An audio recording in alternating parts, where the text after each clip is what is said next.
Hello student. Lockdown के दौरान online शिक्षण व्यवस्था के क्रम में हम लोग देखेंगे लेक्चर 13, जिसमें हम पढ़ेंगे फार लूप के बारे में।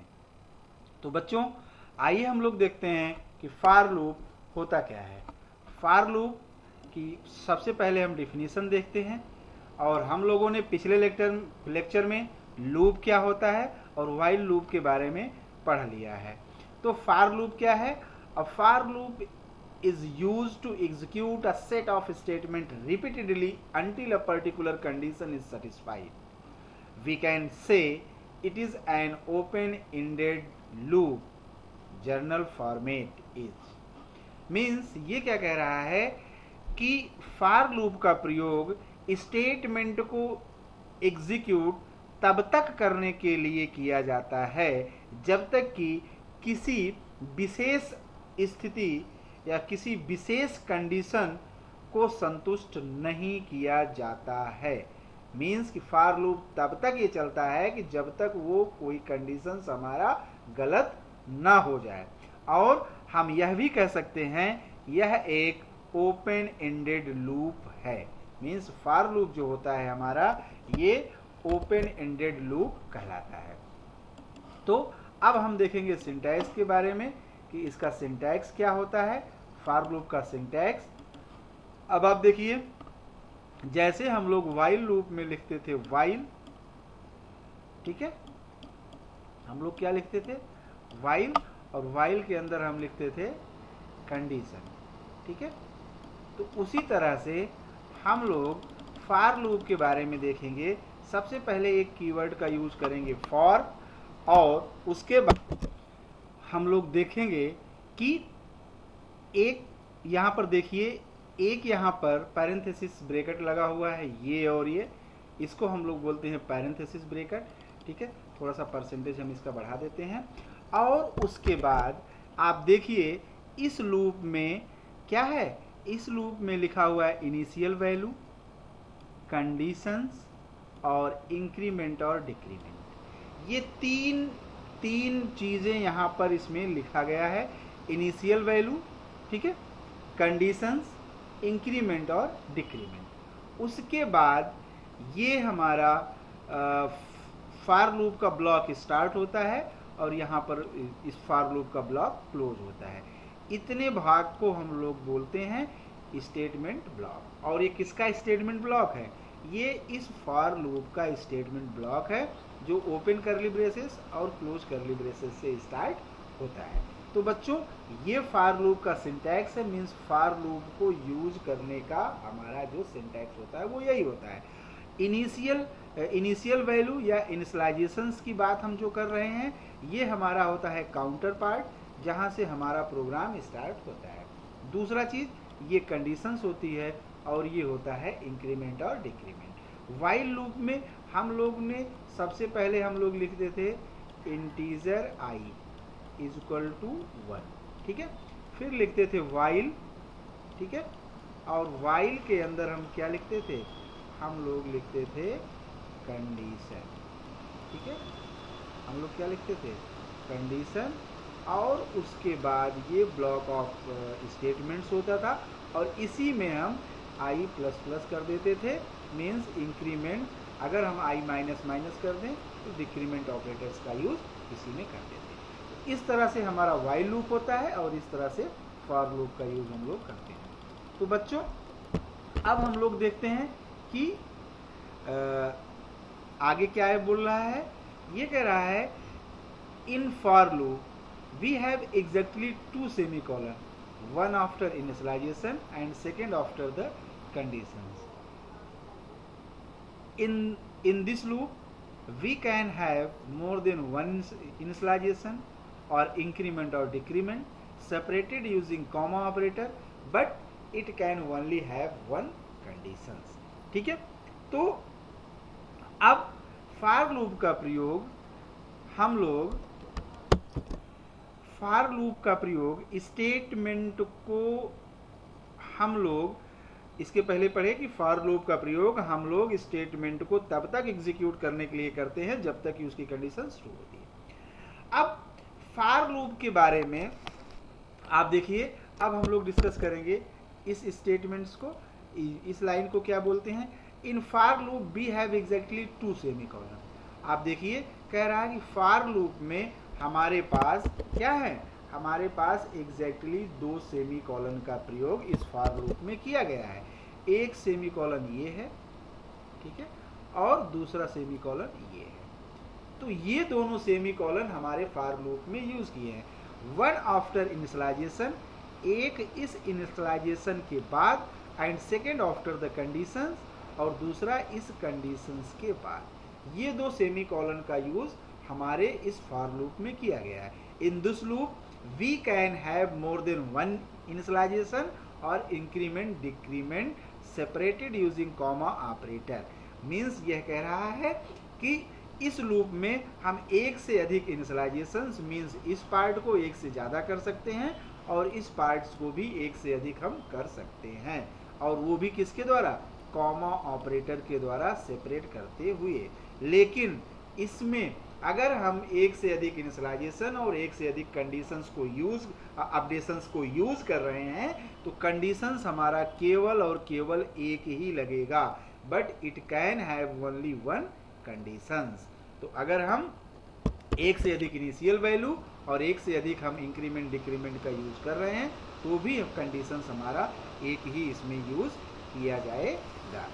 अब आगे आ रहा है हमारा कि अगला जो स्टेटमेंट्स है, अगली जो हम लोग टॉपिक पढ़ेंगे, वो कह रहा है ये टॉपिक कि the for loop is executed as follows. Means for loop हमारा इस तरह से एग्जीक्यूट करता है। पहला क्या है, पहला है हमारा it first evaluate the initialisation को। सबसे पहले यह इनिशियल वैल्यू का मूल्यांकन करता है। सबसे पहले यह इनिशियल वैल्यू को ये चेक करता है कि उसकी इनिशियल वैल्यू क्या है, मीन्स ये लूप हमारा कहाँ से चलेगा, ठीक है। और उसके बाद दूसरा हमारा क्या बोल रहा है कि then it check the condition expressions. ये उसके बाद कंडीशंस को चेक करेगा कि अब इसकी कंडीशंस गलत है या सही है। If it is true, means यदि कंडीशन सही होता है तो it execute for loop body, ये फॉर लूप की बॉडी को एग्जीक्यूट करेगा। और देन इट इवेल्युएट द, और उसके बाद इस फॉर लूप की बॉडी को इवेल्युएट करने के, एग्जीक्यूट करने के बाद फिर वह पहुंच जाएगा लूप के पैरेंथेसिस के अंदर, और उसके बाद इंक्रीमेंट या डिक्रीमेंट जो भी कंडीशंस आपने जो भी यहाँ पे ऑपरेटर्स का यूज किया होगा, जो भी एक्सप्रेशंस वहाँ पे आप लगाए होंगे, उसको फिर से वो उसको इवेल्युएट करेगा, और उसके बाद इस दूसरे वाले स्टेटमेंट्स को फिर से एग्जीक्यूट कर देगा। मीन्स पुनः वो चेक करेगा कि जो भी वैल्यू उसकी बढ़ी है, क्या उस आधार पर कंडीशन दोबारा सही है या गलत है। अगर ऐसा होता है तो फिर क्या होता है कि जो है, तो बच्चों अब आगे क्या है बोल रहा है, आगे बोल रहा है कि अगर when the condition expression become false it exit the loop। अगला स्टेटमेंट ये कह रहा है, अगला पॉइंट नंबर 5 ये कह रहा है कि अगर when the condition expressions become false it exit the loop, means कि जब इसकी कंडीशन फॉल्स हो जाती है तो वह लूप से बाहर चला आता है, ठीक है। तो इस तरह से ये हमारा जो है जो फार लूप का एक्सप्रेशंस है वो इस तरह से एग्जीक्यूट करता है। तो बच्चों ये हमारा था कि फार लूप कैसे एग्जीक्यूट करता है। इसके बारे में हम लोग एक बार फिर से देख लें, थोड़ा सा समराइज करके। तो बच्चों देखिए इसमें क्या कह रहा है, इसको एक बार हम थोड़ा सा जल्दी से फिर से कर लेते हैं। ये हमारा फार लूप का सिंटैक्स है। ये क्या है, ये हमारा फार लूप का सिंटैक्स है जो बोल रहा है इनिशियल वैल्यू।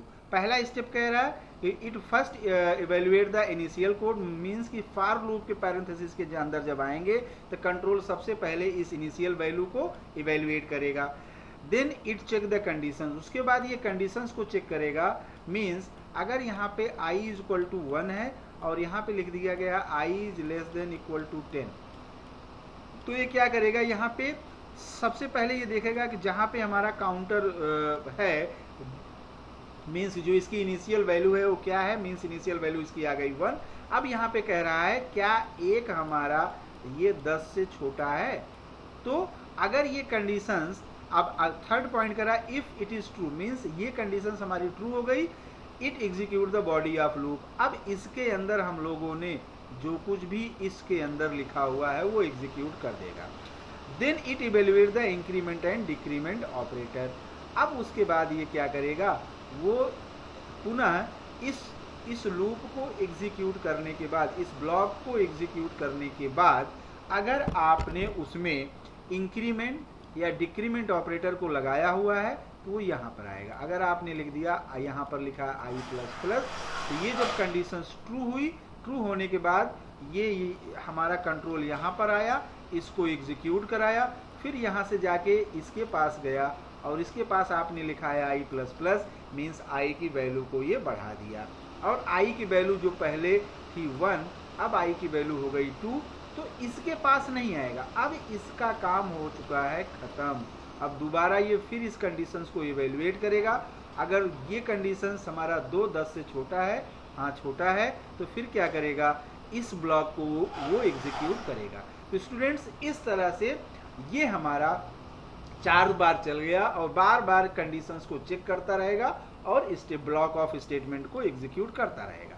अब आप देखिए, अगर इसकी कंडीशंस मींस आई की वैल्यू यहाँ पर हो जाएगी 11 और हमने लिखा है आई, यहाँ पे लिखा है I is less than equal to 10, तो अब इसकी वैल्यू हो गई 11 और ये कंडीशंस हो गया फॉल्स। और फॉल्स होने के बाद ये क्या करेगा, फॉल्स होने के बाद ये इस ब्लॉक से ये क्या करेगा, फॉल्स होने के बाद इस ब्लॉक से वो बाहर चला जाएगा और बाहर अगर आपने कोई स्टेटमेंट लिखा हुआ है तो वो उसको एग्जीक्यूट कर देगा और अगर आपने कोई स्टेटमेंट नहीं लिखा हुआ तो उसको एग्जीक्यूट नहीं करेगा। तो बच्चों इस तरह से हमारा फॉर लूप काम करता है। अब हम आगे बढ़ते हैं block diagram. Block diagram means कि हम आगे देखते हैं कि ये फॉर लूप का फ्लो चार्ट कैसा होता है। सबसे पहले आप देखिए फॉर लूप का ये स्टार्ट पॉइंट है, मीन्स यहाँ पे हमारा फॉर लूप स्टार्ट होगा। उसके बाद क्या है, उसके बाद ये इनिशियल यहाँ पे इनिशियलाइज होगा, लूप हमारा कहाँ से चलेगा, फिर यहाँ पे आएगा कंडीशंस को चेक करेगा। अगर कंडीशंस पहली बार ही फॉल्स हो जाएगी ये लूप से बाहर चलाएगा और अगर कंडीशंस ट्रू होगी तो इसके पास जो भी आपने लिखा हुआ है, इस ब्लॉक ऑफ स्टेटमेंट में जो भी आपने लिखा हुआ है उसको एग्जीक्यूट करेगा।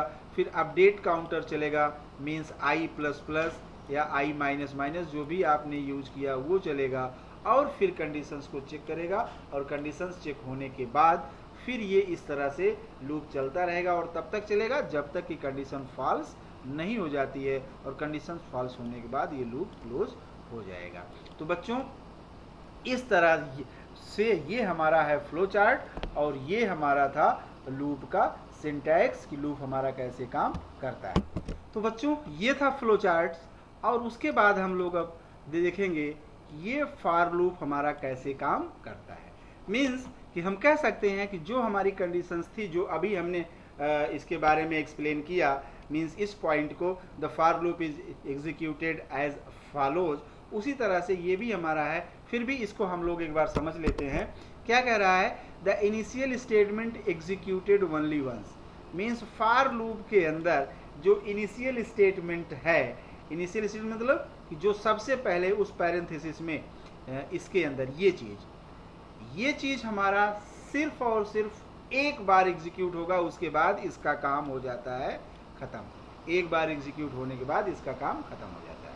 अब उसके बाद क्या करेगा, उसके बाद हमारा देखिए आता है conditions, then the text expression is evaluated, तब ये टेक्स्ट एक्सप्रेशंस को इवेल्युएट करता है।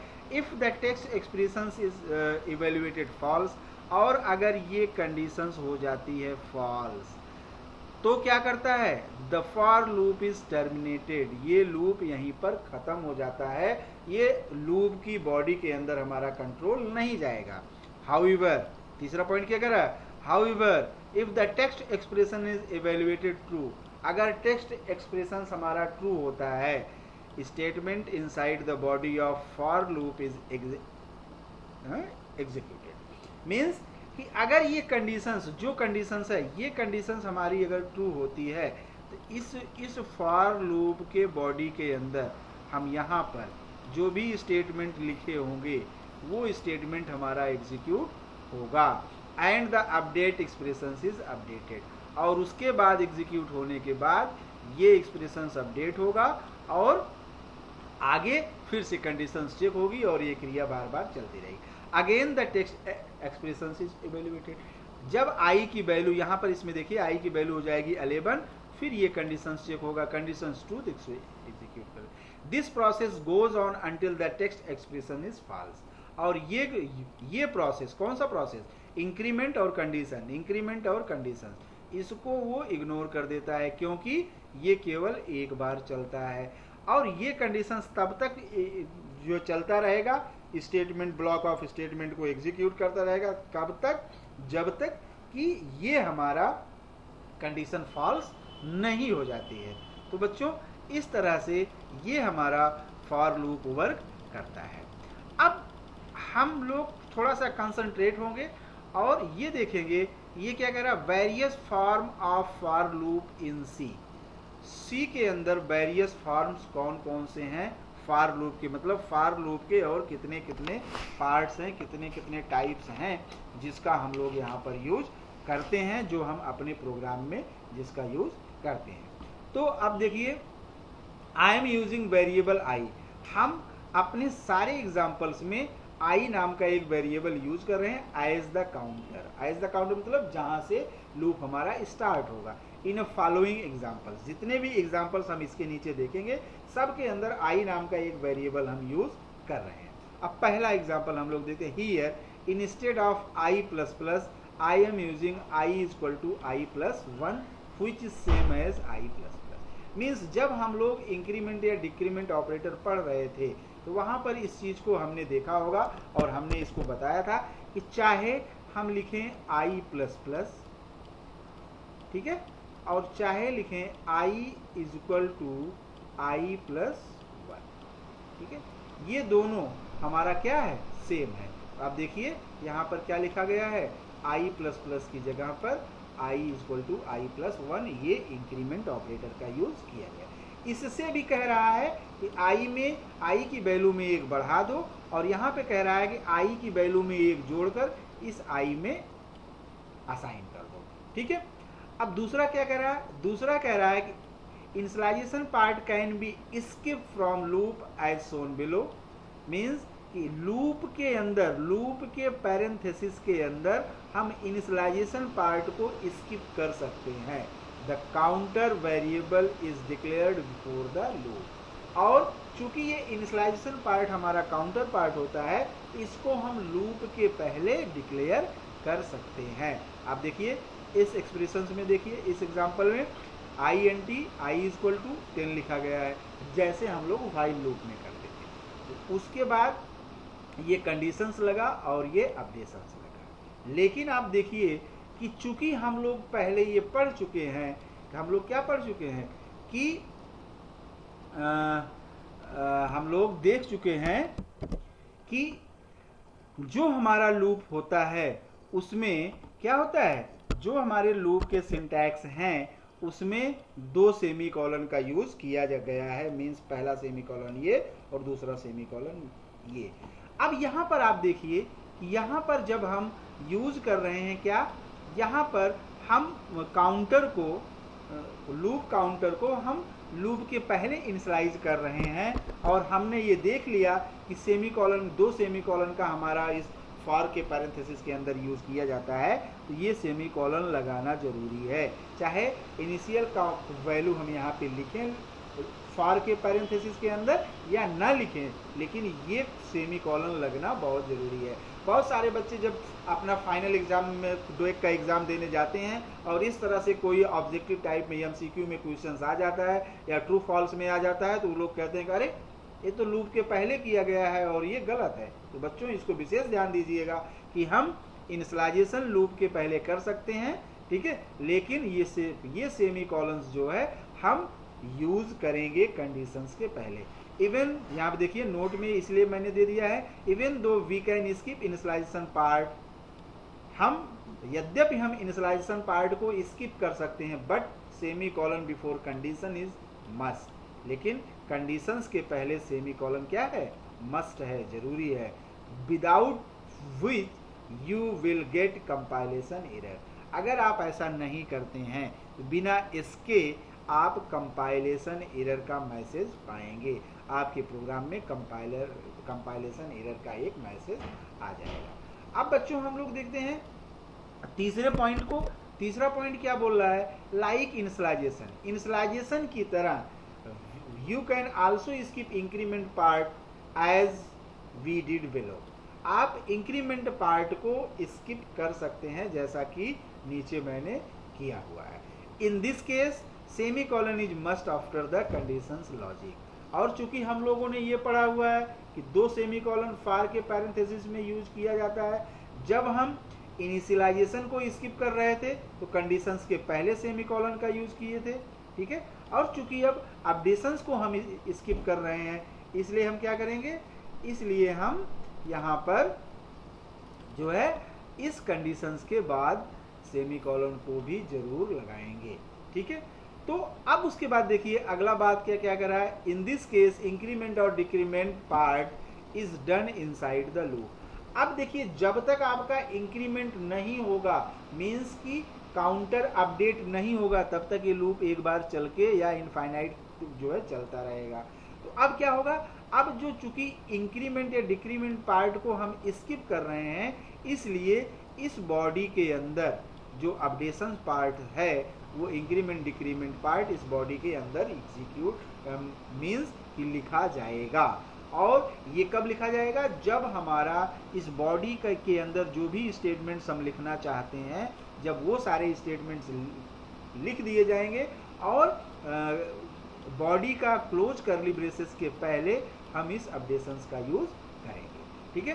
तो अगला पॉइंट्स हमारा क्या है, अगला पॉइंट्स क्या है, फोर्थ पॉइंट्स कि this is also possible the counter variable is initialised before the loop and increment inside the loop. और ये भी हमारा पॉसिबल है। ये बच्चों ये जो पॉइंट्स हम आपको बता रहे हैं इसको आप लोग विशेष ध्यान दीजिएगा, ये आपके एग्जाम में MCQ या ट्रू एंड फॉल्स, ठीक है, या मीन्स हम कह सकते हैं जो आपके नाइलेट के एग्जाम का फर्स्ट पार्ट होता है उसमें से इस तरह के क्वेश्चंस जरूर बन के आते हैं। और ये बच्चे यहाँ पर थोड़ा सा मिस्टेक करते हैं कि अरे ये तो फॉर लूप में हमारा इनिशियलाइजेशन, कंडीशन और अपडेशन तीनों एक ही स्टेटमेंट एक ही पैरेंथेसिस के अंदर लिखा जाता है, इसलिए ये लूप गलत है, ये ऐसा हो ही नहीं सकता। नहीं बच्चों, इस तरह से ये हमने ये पॉइंट को यहाँ पर आप लोगों के लिए क्लियर कर रखा है। यद्यपि हम इनिशियलाइजेशन और इंक्रीमेंट दोनों को ये हमारा पॉसिबल है कि हम लूप के पहले इनिशियलाइजेशन करें और इंक्रीमेंट अपडेशन पार्ट बॉडी के अंदर करें, तो ऐसा भी हम कर सकते हैं, लेकिन कंडीशंस पार्ट हमारा पैरेंथेसिस के अंदर ही होगा। आप देखिए यहाँ पर इनिशियलाइजेशन हो गया, यहाँ पर इंक्रीमेंट हो गया, मीन्स i = 10 आएगा, चेक करेगा कि क्या हमारा 10 20 से छोटा है, कंडीशंस हो गई ट्रू, यहाँ पर जो लिखा होगा उसको एग्जीक्यूट करेगा। और फिर उसके जब तक ये हमारा क्लोज करली ब्रेसेस नहीं पाता तब तक अपडेशंस के पास नहीं जाता। फिर यहाँ पे देखा i की वैल्यू अपडेट हो गई और यहाँ पर अपडेशन स्किप हो चुका है, i की वैल्यू यहाँ पर क्या हो गई 11, फिर कंडीशंस को चेक किया, फिर ऐसे, तो इस तरह से ये हमारा लूप एग्जीक्यूट करेगा। अब बच्चों हम लास्ट पॉइंट पर आते हैं, पांचवा पॉइंट। इसमें क्या बोल रहा है, इसमें कह रहा है कि as mentioned above, the counter variable can be decremented as well. In the Velo example, the variable get decremented each time the loop run until the conditions num is greater than 10 return false. Means जैसा हमने ऊपर देखा कि हम वहाँ पे increment कर रहे हैं, मीन्स ये बढ़ा रहे हैं, उसी तरह से हम यहाँ पर डिक्रीमेंट ऑपरेटर का भी यूज कर सकते हैं। और हमने देखिए कि यहाँ पर इनिशियल वैल्यू जो हम 10 किए थे यहाँ पर 20 कर दिए, और कंडीशंस जब 10 था तो कंडीशंस था i इज लेस देन क्या 20। अब चूंकि यहाँ पर 20 हो गया है, यहाँ पे कंडीशंस हो गया है i इज ग्रेटर देन 10, और इसके केस में यहाँ था प्लस प्लस और जब हमारी शुरुआत मैक्सिमम से हो रही है यहाँ पर हम माइनस माइनस का यूज करेंगे। तो इस तरह से बच्चों हमारा क्या है, फॉर लूप काम करता है। और ये पॉसिबिलिटीज हैं कि फॉर लूप के अंदर ये वेरियस फॉर्म कौन कौन से हैं। तो इन सारे पॉइंट्स को आप लोग पॉइंट नंबर 1, 2, 3, 4, 5 ये आपके नाइलेट के एग्जाम के पॉइंट ऑफ व्यू से बहुत जरूरी है। अब एक लास्ट पॉइंट जो आपके एग्जामिनेशन पॉइंट ऑफ व्यू से जरूरी है उसको भी हम लोग देख लेते हैं। In C the for loop can have multiple expression separated by comma in each part. For loop के अंदर हम क्या कर सकते हैं कि एक से अधिक हम क्या कर सकते एक्सप्रेशंस को यूज कर सकते हैं कॉमा ऑपरेटर को से सेपरेट करते हुए। अब आप देखिए यहाँ पे इनिशियलाइजेशन i इक्वल टू 0 और j इक्वल टू नम, और मान लीजिए इस नम की वैल्यू हमने दे दिया क्या, हमने दे दिया नम इक्वल टू 5। अब यहाँ पर i की वैल्यू 0 हो गई और नम की वैल्यू j की वैल्यू हो गई 5। अब क्या कह रहा है, क्या 0 हमारा 5 से छोटा है, कंडीशन हो गई ट्रू। तो अब इसके पास जो भी आप लोगों ने लिखा होगा उसको एग्जीक्यूट कर देगा। फिर यहाँ से आया i की वैल्यू कर दिया, चूंकि इंक्रीमेंट हो रहा है तो 1, और j की वैल्यू क्या कर दिया, j की वैल्यू डिक्रीज हो रही हो गई 4। इस तरह से हम मल्टीपल एक्सप्रेशंस को कॉमा से सेपरेट करते हुए यूज कर सकते हैं। बच्चों आइए फॉर लूप का अब हम कुछ एग्जाम्पल देख लेते हैं। अब ये एग्जाम्पल यहाँ पर है हमारा कि write program to print first 10 natural number. पहले 10 नेचुरल नंबर को प्रिंट करने का प्रोग्राम। हम लोग जानते हैं कि सबसे पहले आपको, क्योंकि यहाँ पर सब रेडी है, एक बार थोड़ा हम जो है कलर चेंज करते हैं, ठीक है। हम लोग जानते हैं कि सबसे पहले हमारे दिमाग में होना चाहिए प्रोग्राम का आउटपुट स्क्रीन पर क्या आएगा। तो आप जानिए जो नेचुरल नंबर्स होते हैं, 1 से शुरू होकर जितने भी नंबर्स होते हैं सब नेचुरल नंबर आते हैं। तो कह रहा फर्स्ट 10 नेचुरल नंबर 1, 2 मीन्स ये जो नंबर्स हैं 1 से लेकर 10 जो नंबर्स हैं यही हमारे फर्स्ट 10 नेचुरल नंबर्स हैं। मीन्स 1 से लेकर 10 तक जो नंबर्स होते हैं वो नेचुरल नंबर की कैटेगरी में आते हैं। अब इस लूप को कैसे हम इस प्रोग्राम को हम फॉर लूप से कैसे करते हैं इसके बारे में हम लोग देखते हैं। अब बच्चों देखिए सबसे पहले हम जानते हैं कि हैश इंक्लूड stdio.h, फिर मेन, फिर और ये ओपन करली ब्रेसेस और क्लोज करली ब्रेसेस से मेन के ब्लॉक को हम लोग बनाते हैं। इतना तो हम लोग सब जानते हैं। यहाँ पर चूंकि हम इस लूप के अंदर i नाम के वेरिएबल का यूज कर रहे हैं इसलिए i को हमें डिक्लेयर करना पड़ेगा। हम इस लूप के अंदर भी int और i लिख सकते हैं, ठीक है। जब लूप के अंदर इसको लिखेंगे तो इसकी हमें ज़रूरत नहीं होगी, लेकिन अभी फ़िलहाल आप ऐसे ही समझिए कि अगर हम लूप नाम के i नाम के वेरिएबल को यूज़ कर रहे हैं तो उसको लूप के पहले डिक्लेयर करना पड़ेगा। अब i की वैल्यू इनिशियल में 1 है, और अब उसके बाद हम लोगों ने अभी नियम पढ़ा कि सबसे पहले इनिशियल वैल्यू को चेक करता है, फिर आएगा कंडीशंस को चेक करेगा। अब कह रहा है क्या एक हमारा ये 10 से छोटा है। बच्चों बताइए कि क्या ये कंडीशंस ट्रू है कि फॉल्स है। यस, कंडीशंस हो गई ट्रू, ये वाली कंडीशंस ट्रू हो गई। तो अब काउंटर यहाँ से सीधा आएगा इसके पास।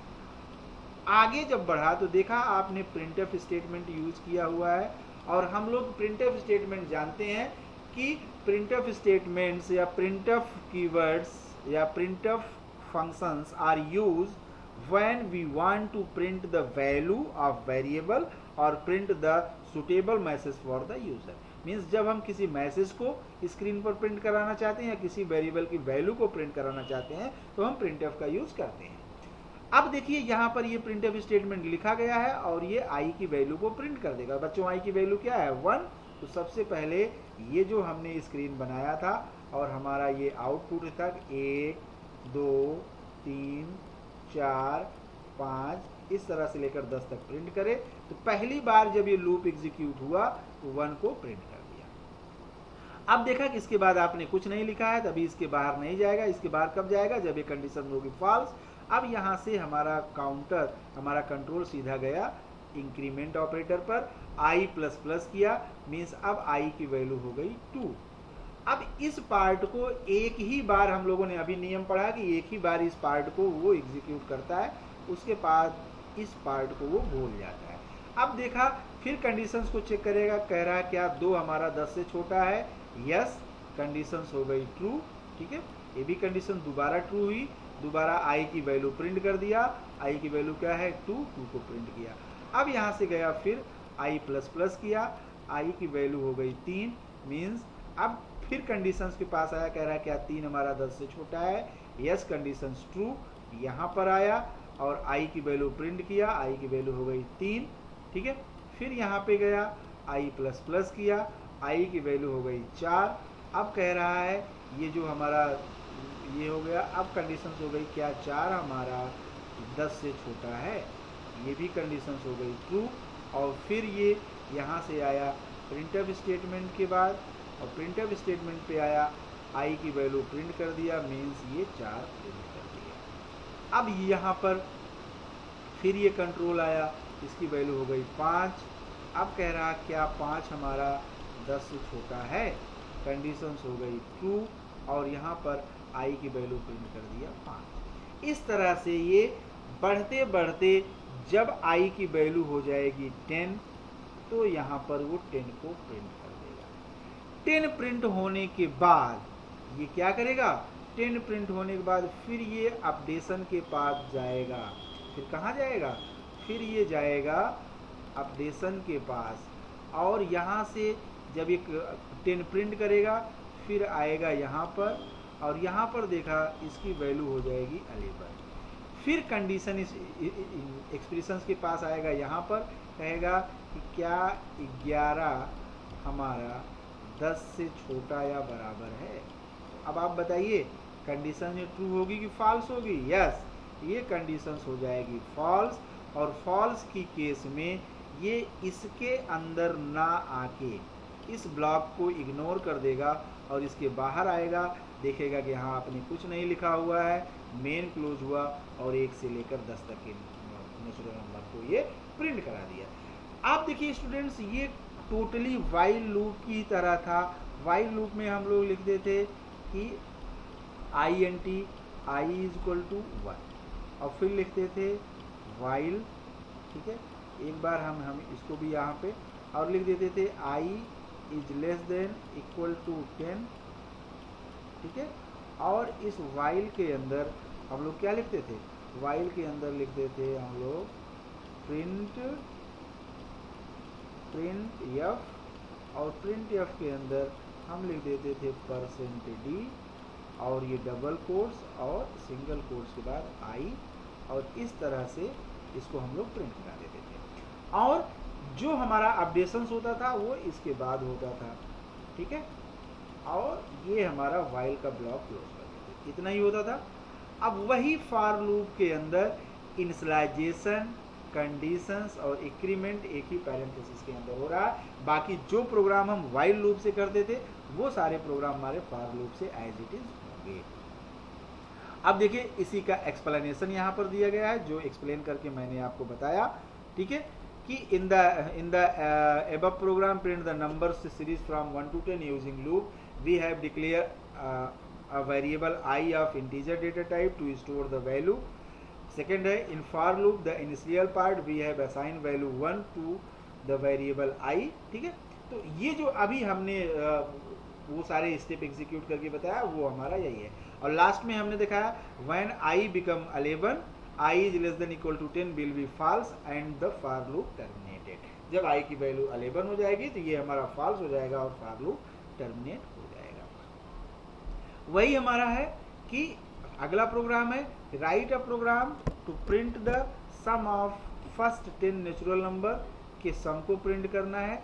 तो बच्चों आप लोग देखिए इसका कैसे होगा, सेम प्रोग्राम हमारा वही है। अब इसमें हमने क्या किया है, जो पहले एग्जाम्पल में लूप चला था वही लूप यहाँ पर चला। यहाँ पर ये नम नाम का वेरिएबल, चलिए इसके बारे में भी हाँ हम बता देंगे अभी आपको। आई चूंकि हम लूप के अंदर यूज कर रहे हैं, सम चूंकि सारे नंबर का मुझे सम करना है इसलिए हमने सम। और जब हम किसी वेरिएबल को डिक्लेयर करते हैं तो वो मेमोरी में जाके एक जगह बना लेता है आई, और ये सम। और यहाँ पर एक वेरिएबल नम नाम का बना है, तो नम नाम का भी एक मेमोरी में स्पेस ऑक्यूपाई कर लेगा। अभी सम की वैल्यू है 0 और आई की वैल्यू कुछ नहीं है, लेकिन जैसे हम फॉर लूप के अंदर आएंगे आई की वैल्यू हो जाएगी 1। कंडीशंस चेक होगा, कह रहा है क्या हमारा 1 10 से छोटा है, कंडीशंस हो गई ट्रू। अब क्या कह रहा है, सम प्लस इज इक्वल टू आई। इसका क्या मतलब हुआ कि आप आई की वैल्यू किसमें जोड़ दो, सम में, ठीक है, और उसके बाद असाइन कर दो सम के अंदर, ठीक है। मीन्स आई की वैल्यू क्या है 1 है, तो आप क्या कर दो 1 को जोड़ दो किसमें 0 में, और 0 में जोड़ने के बाद चूंकि एडिशन और असाइनमेंट ये दो हमारे ऑपरेटर्स हैं जिसमें प्रेसिडेंस प्लस का ज़्यादा होता है, इसलिए पहले प्लस होगा। तो सम मतलब 0 में प्लस कर दो किसको, आई को, मीन्स 0 में 1 को जोड़ दो, और जोड़ने के बाद असाइनमेंट ऑपरेटर इवेल्युएट होगा और इस वैल्यू को ले जाके सम के अंदर स्टोर कर दो। अब यहाँ पर सम की वैल्यू जो 0 थी वो क्या हो गई 1 हो गई। इसी को हम इस तरह से लिख सकते हैं, sum plus equal to I चाहे लिखें और चाहे लिख दें sum equal to sum plus I, दोनों का मतलब सेम है। ये एक्सप्रेशन यहीं से समझ में आएगा 0 प्लस 1, और ये असाइन हो गया दोनों जोड़ने के बाद सम में, और सम की ये वैल्यू आ गई। जब लूप दोबारा चलेगा तो भी ये यहाँ पर कंडीशंस होगी ट्रू। अब देखिए मान लीजिए लूप हमारा दोबारा चला, दोबारा चलने के बाद ये कंडीशंस हो गई हमारी ट्रू। दोबारा मीन्स क्या हमारा 2 10 से छोटा है, कंडीशंस हुई ट्रू। अब कह रहा है कि अभी सम की वैल्यू क्या है 1, 1 में जोड़ दो किसको 2 को, और जोड़ने के बाद इसमें इन दोनों के सम को असाइन कर दो मतलब 3। तो अब सम की नई वैल्यू क्या आ जाएगी 3। यही हम कह सकते हैं कि पहली बार लूप चलने के बाद सम की वैल्यू थी 1 और उसके बाद आई की वैल्यू क्या हो गई 2, तो 2 और 1 जुड़कर ये हो गया सम में 3 चला गया, यहाँ पे 3 स्टोर हो गया। अब फिर ये इंक्रीमेंट पे आएगा और आई की वैल्यू हो जाएगी 4। इस तरह से ये 10 टाइम्स चलेगा और लास्ट में सारे को सम को जोड़कर ये प्रिंट कर देगा। इस तरह से हमारा हो जाएगा फर्स्ट 10 नेचुरल नंबर को प्रिंट करने का, और इसका ये यहाँ पर एक्सप्लेनेशन दिया गया है कि ये हमारा लूप कैसे जो है चल रहा है। तो बच्चों ये था हमारा फॉर लूप और फॉर लूप के बारे में। इसको आप लोग पढ़िए, बार बार वीडियो को देखते रहिए। अब आपके लिए कुछ क्वेश्चंस हैं, घबराइएगा मत। ये सारे क्वेश्चंस हम लोगों ने व्हाइल लूप से कर लिया है, अब आपको इसको फॉर लूप से करना है। दोनों में डिफरेंस हमने बता दिया कि क्या अंतर है। आपकी नहीं समझ में आएगा तो हम लोग इसके बारे में पढ़ेंगे, इसके बारे में देखेंगे। आप लोग वीडियो को बार बार देखिए, सारे सिंटैक्स को पढ़िए, जो भी हमने 2 एग्जाम्पल दिया है उसको, जो एक्सप्लेनेशन है एग्जाम्पल का उसको भी देखते रहिए, और घर पे रहिए, सुरक्षित रहिए, पढ़ाई करिए। Okay, thank you.